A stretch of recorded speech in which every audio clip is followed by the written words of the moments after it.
बिस्मिल्लाहिर्रहमानिर्रहीम। हमें ये समझना पड़ेगा कि इर्तिदाद क्या चीज़ है। तो अगर एक मुसलमान शख्स किसी भी वजह से अपने मज़हब को छोड़ करके या तो हिंदू मज़हब या ईसाई मज़हब या और किसी मज़हब को इख्तियार करता है तो ये इर्तिदाद कहलाता है। अभी देखने में ये आ रहा है कि हमारे बहुत से लड़के और लड़कियां और बहुत सारी फैमिलीज हालात से मुतासिर होकर, कुछ लोग गुर्बत से मुतासिर होकर, कुछ लोगों को इस तरह से समझाया जा रहा है कि सनातन धर्म जो है वही सच्चा मज़हब है।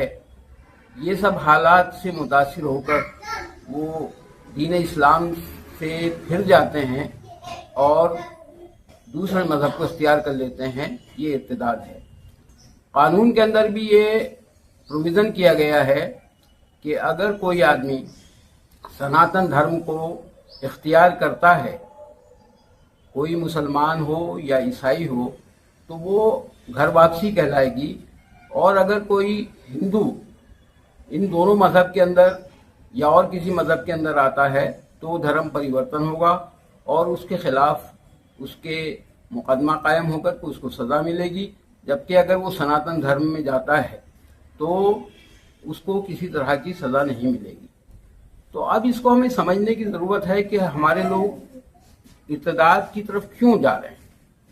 तो बहुत सारे केसेस के अंदर ये बात आ रही है कि वो लोग मुफलिसी की वजह से भी जा रहे हैं। कुछ हालात ऐसे हैं कि कुछ मुसलमान लड़कियां हिंदू लड़कों से शादियां कर रही हैं और वो अपना मज़हब तब्दील कर लेती हैं। तो इन सब हालात को देखते हुए हमें ये गौर करने की ज़रूरत है कि आखिर ये इर्तिदाद हमारे बच्चे क्यों कर रहे हैं। तो एक वजह तो ये समझ में आती है कि शायद हम अपनी शादियों को इस तरह से हमने महंगा कर दिया है कि हमारी बच्चियों की शादी वक्त के ऊपर नहीं हो पा रही है। दूसरी ये है कि हमारे बच्चों के हाथ में जो हर वक्त मोबाइल रहता है उससे उनके कॉन्टैक्ट हिंदू लड़कों के साथ में हो जाते हैं और उस वजह से वो उनकी आइडियोलॉजी से मुतासिर होकर के और हिंदू मज़हब के अंदर चले जाते हैं और इर्तिदाद को कबूल कर लेते हैं। तो ये सारे हालात से हमें अपने बच्चों को आगाह करने की ज़रूरत है। अगर हम आगाह ही नहीं करेंगे, उनसे बातचीत ही नहीं करेंगे तो उनके समझ में नहीं आएगा कि अकीदे जो आपका अकीदा है वो क्या है। हमारा अकीदा इस्लाम का अकीदा है कि इस्लाम के अंदर मुसलमानों के अंदर आपस में शादी हो सकती है, निकाह हो सकता है। और अगर किसी गैर मुस्लिम के साथ शादी होती है तो वो शादी इस्लाम के अंदर जायज़ नहीं है जब तक कि दोनों फरीक इसमें मुसलमान ना हो। एक बात तो यह है कि इसकी वजह से फिर वो जो शख्स है जो शादी कर लेते हैं वो इस्लाम से हट जाते हैं और ये सबसे बड़ा नुकसान है।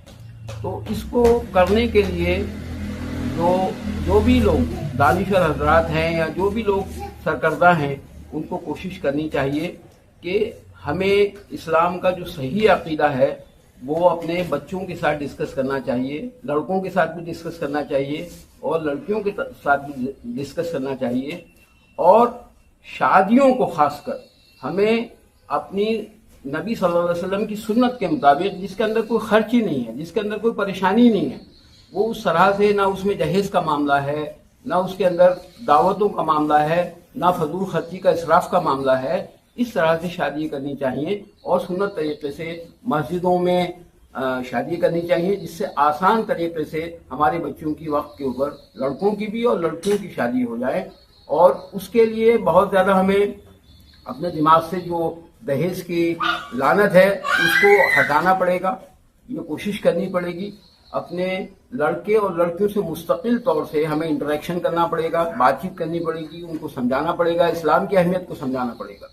अब इस्लाम की अहमियत को समझने के लिए एक ही छोटी सी बात ज़रूरी है कि हज़रत बिलाल रज़ियल्लाहु ताला अन्हु के ऊपर कितनी सख्तियाँ की गई, मगर आपकी ज़बान से सिर्फ एक ही बात निकलती थी, आहद आहद, अल्लाह एक है, अल्लाह एक है, अल्लाह का कोई शरीक नहीं है।